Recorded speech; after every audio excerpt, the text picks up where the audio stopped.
Hey guys, in this video I'm going to show you how to transfer money from Tonkeeper to Bybit. If you find this video helpful, please drop a like and subscribe to the channel. In saying that, let's just jump straight into the video. Alright, so the first thing you want to do is open up any web browser and head on over to bybit.com. Once you're here, make sure to log in.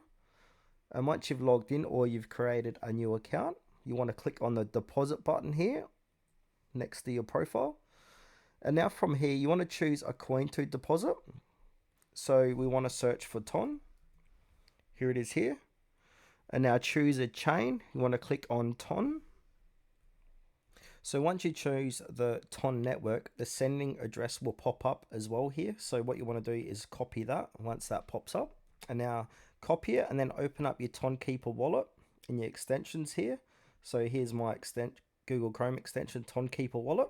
If you haven't got it, just go to your click on the three dots here, click on extensions, click on visit Chrome Web Store, and then find the Tonkeeper extension. So I'll open this back up. And now, like I said, copy that code here, the address. And then from here inside your wallet, you want to click send. And then paste that address in here. And also copy the comment from here and paste it in here.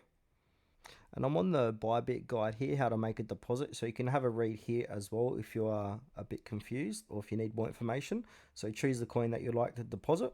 So we're going to choose Ton. They're using Bitcoin for this for their demonstration.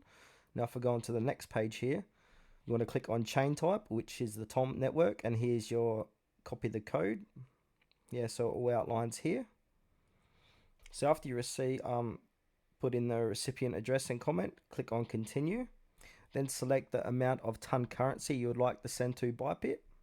The transfer may take some time, just all depends on the network congestion or if there's a lot of people on the network making a lot of transfers. So it just all depends what time of the day, if it's going to be a quick transaction or a slower transaction than normal.